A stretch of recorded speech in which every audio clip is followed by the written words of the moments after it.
CSS करना बहुत मुश्किल है। फुला का बच्चा सीएसएस कर रहा है। Oh my God, want to know what is CSS?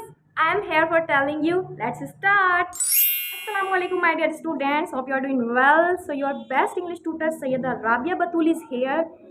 Today we are going to solve a question that is what is CSS? Ma'am CSS क्या होता है? CSS तो बहुत हाई फाई चीज़ होती है। CSS को तो ना बहुत इंटेलिजेंट लोग करते हैं। That's totally wrong thought has been fit here. यहाँ हमारे जो फिक्स कर दिया जाता है ना कि CSS बहुत हाई फाई लोग करते हैं, बहुत इंटेलिजेंट लोग करते हैं, बहुत ज़्यादा हार्ड वर्किंग करने वाले लोग करते हैं। That's wrong. Absolutely CSS requires time management, hard working, intelligence, but अगर आप करना चाहें तो आप कर सकते हैं। अगर आपका यहाँ से आप ब्रिलियंट कम है, आपके अंदर इंटेलिजेंस की कमी है, आप अपने आप को नहीं समझते कि आप इतना ज़्यादा कर सकेंगे, तो आप नहीं कर सकते, क्योंकि एवरीथिंग डिपेंड्स हेयर।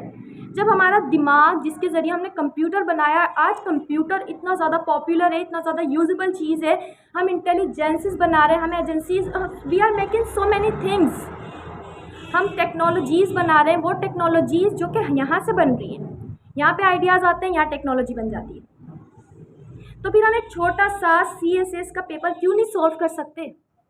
क्यों हम सोचते हैं कि CSS करने वाले किसी और प्लेनेट से आते हैं, वो तो बहुत इंटेलिजेंट होते हैं, उसके लिए तो भाई बहुत ब्रिलियंट माइंड चाहिए, सिर्फ हार्ड वर्किंग चाहिए और टाइम मैनेजमेंट चाहिए।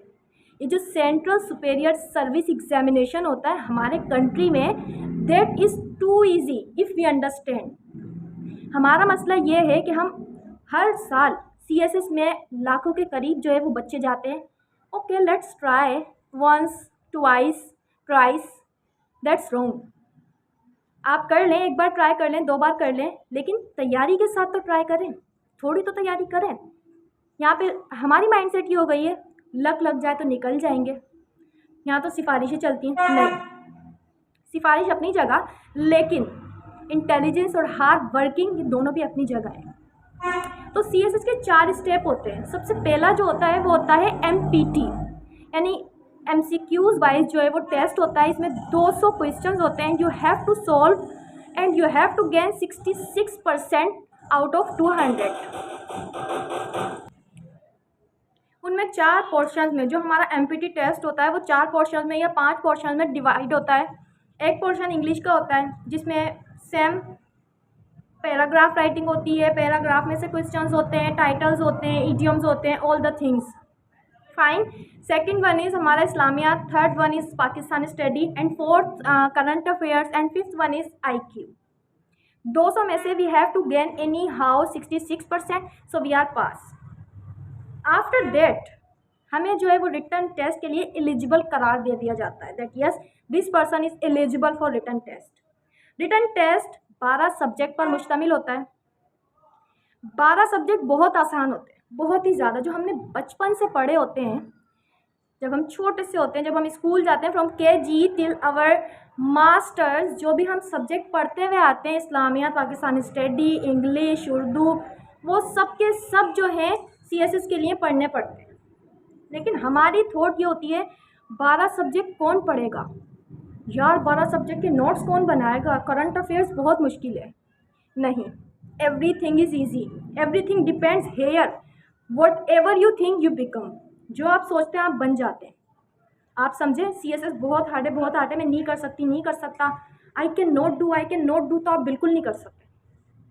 आप मोस्ट जो है इंटेलिजेंट होने के बाद भी you can not do if you have this thought in your mind that I can not do.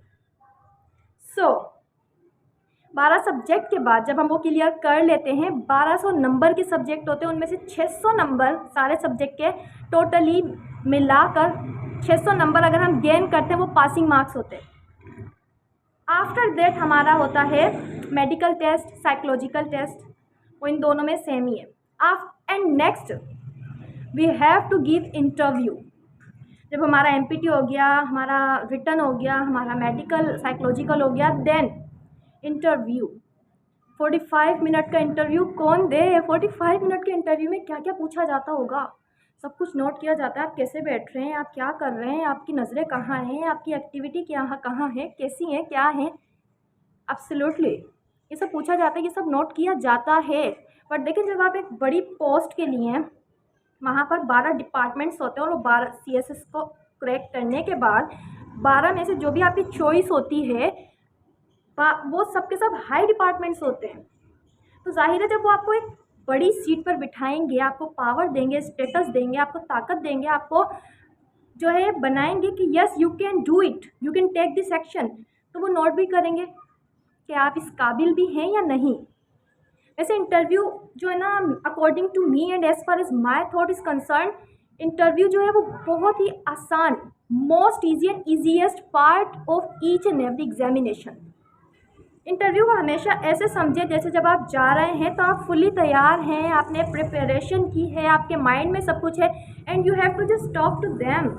फिर 45 मिनट क्या 24 आवर भी आपसे पूछे तो आप कर सकते हैं, 45 मिनट क्या 24 घंटे भी बैठ के आप बात कर सकते हैं, अगर आपके माइंड में ये होगा कि मुझे बस जाके बात करनी है, जो भी मैंने पढ़ा है सब कुछ मेरे माइंड में यहाँ पर है, सब कुछ भरा हुआ है, जस्ट आउटपुट करना है, इनपुट आई हैव, तो वो ईजी हो जाता है। ज़्यादातर ये होता है कि वो इंटरव्यू में बच्चे फेल हो जाते हैं, वो इसीलिए कि वो कंफ्यूज होते हैं, उनमें कॉन्फिडेंट नहीं होता, उनका बॉडी लैंग्वेज सही नहीं होता, यहाँ पर सब कुछ होने के बाद भी यहाँ से प्रोड्यूस नहीं हो पाता। तो ये 4 स्टेप होते हैं CSS के, और CSS I am saying this it's most easiest if you do, कर लें, बहुत आसान होता है, एक बार ट्राई कर लें, उसके बाद दूसरी बार में आप निकल जाएंगे। यहाँ तो फर्स्ट अटेम्प्ट में ही निकल सकते हैं अगर सिर्फ आसान समझकर टाइम मैनेजमेंट के साथ हम चलें तो। So hope you have got it. अल्हम्दुलिल्लाह I have cracked MPT test and now I am waiting for written one. No matter I get pass or I get fail, if I pass so it will be my good fortune, it will be my result of struggle and hard working. If I fail so that will be my great experience. कभी नहीं सोचे कि आप fail हो गए हैं तो सब खत्म हो गया। फेलुअर, नाकामी हमारे यहाँ पर बहुत बड़ी कोई एक बदकिस्मती समझी जाती है, लेकिन ये बदकिस्मती नहीं होती। नाकामी से तो आप कामयाबी की बड़ी से बड़ी सीढ़ी को क्रॉस करते हैं। अगर आपको फर्स्ट अटेम्प्ट में कामयाबी मिल जाती है तो बहुत अच्छा है, लेकिन अगर आप फेल होते हैं तो ये भी अच्छा है, आपको एक्सपीरियंस मिलता है, आपको एक वे मिलता है कि हाँ मैंने इस तरह तैयारी की थी, मुझे ऐसे नहीं, मुझे ऐसे तैयारी करनी है। सो hope you have enjoyed it. I like to share my each and every experience with you guys. That's the reason I made the video on MPhil. You can see my previous video, you can watch there, and I did share my experience of CSS as well with you. Do remember me in your prayers. Your English tutor will be sharing all the experiences, all the ideas which I will get. So don't forget and never think anything hard. Everything is possible, everything is easiest. Allah Hafiz, bye bye.